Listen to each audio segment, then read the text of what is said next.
India Pak വെടിനിർത്തൽ ധാരണയ്ക്ക് ശേഷമുള്ള ആദ്യ കേന്ദ്ര മന്ത്രിസഭാ യോഗം അല്പസമയത്തിനകം ചേരുകയാണ്. സുരക്ഷാ കാര്യങ്ങൾക്കുള്ള കേന്ദ്ര മന്ത്രിസഭാ സമിതി യോഗം ഇന്ന് ചേരുന്നുണ്ട്. ഇന്ന് ഇരു രാജ്യങ്ങളുടെയും DGMO തല ചർച്ചയിൽ നിർണായക തീരുമാനങ്ങൾ എടുക്കാനും സാധ്യതയുണ്ട്. ഇതിനിടെ ഇന്ത്യൻ ആക്രമണത്തിൽ പാക് സേനയ്ക്കുണ്ടായ നാശനഷ്ടത്തിൻ്റെ കണക്ക് പുറത്തുവന്നു. വെടിനിർത്തൽ ധാരണ തൻ്റെ ഇടപെടലിനെ തുടർന്നെന്ന അവകാശവാദം അമേരിക്കൻ പ്രസിഡന്റ് ഡൊണാൾഡ് ട്രംപ് വീണ്ടും ആവർത്തിച്ചു.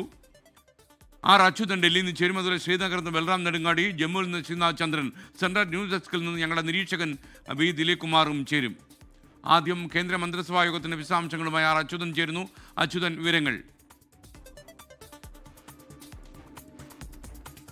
SK ഇന്ന് 11 മണിക്കാണ് കേന്ദ്ര മന്ത്രിസഭാ യോഗം ചേരുന്നത്. ഈ ഓപ്പറേഷൻ സിന്ദൂറിന് ശേഷമുള്ള ആദ്യ മന്ത്രിസഭാ യോഗമാണ്. സ്വാഭാവികമായും അതിർത്തിയിലെ സാഹചര്യങ്ങളും ഒപ്പം രാജ്യത്തെ നിലവിലെ സുരക്ഷാ സാഹചര്യം സംബന്ധിച്ചുള്ള കാര്യങ്ങൾ ഇതിൽ ചർച്ചയാകും. മറ്റ് കേന്ദ്ര സർക്കാരിൻ്റെ പദ്ധതികളുമായി ബന്ധപ്പെട്ട കാര്യങ്ങളും ഈ മന്ത്രിസഭാ യോഗത്തിൻ്റെ ഭാഗമായി തന്നെ വരും. എന്തായാലും സുപ്രധാനമായിട്ടുള്ള ചില തീരുമാനങ്ങൾ ഈ മന്ത്രിസഭാ യോഗത്തിൽ ഉണ്ടാകും എന്നാണ് നമുക്ക് ലഭിക്കുന്ന വിവരങ്ങൾ. അത് ഭീകരവാദത്തിനെതിരെ ഇന്ത്യ ഭാവിയിൽ സ്വീകരിക്കാൻ പോകുന്ന തീരുമാനങ്ങൾ ഉൾപ്പെടെയുള്ള കാര്യങ്ങൾ ഈ ഒരു യോഗത്തിൻ്റെ ഭാഗമായി തന്നെ ഉണ്ടാകും.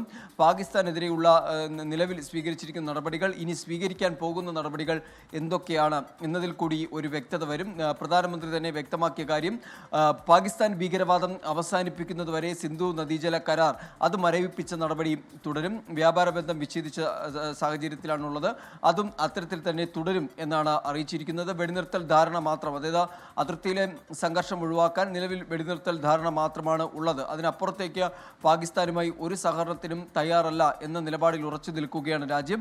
അപ്പോൾ അതുമായി ബന്ധപ്പെട്ടുള്ള തീരുമാനങ്ങളായിരിക്കും കേന്ദ്ര മന്ത്രിസഭാ യോഗത്തിലുണ്ടാവുന്ന. മറ്റൊന്ന്, ഈ സുരക്ഷാ കാര്യങ്ങളുമായി ബന്ധപ്പെട്ട് അത് പരിശോധിക്കുന്നതുമായി ബന്ധപ്പെട്ട സുരക്ഷാ സമിതിയുടെ ഒരു യോഗവും ചേരുന്നുണ്ട്. സ്വാഭാവികമായും ഇനി സ്വീകരിക്കേണ്ട കാര്യങ്ങളെപ്പറ്റി, സുരക്ഷാ സാഹചര്യവും ഇനി സ്വീകരിക്കേണ്ട തുടർ നടപടികളെ പറ്റിയുള്ള കാര്യങ്ങളും ചർച്ചയാകും. നേരത്തെ നമുക്ക് ലഭിച്ചത് ES-400 പോലുള്ള വ്യോമ പ്രതിരോധ സംവിധാനങ്ങൾ കൂടുതൽ വാങ്ങാനായി ഇന്ത്യ ഒരുങ്ങിയിരിക്കുന്നു. അതുമായി ബന്ധപ്പെട്ടുള്ള കാര്യങ്ങൾ, തയ്യാറെടുപ്പുകൾ റഷ്യയെ അറിയിച്ചതായാണ് നമുക്ക് മനസ്സിലാക്കാൻ കഴിയുന്നത്.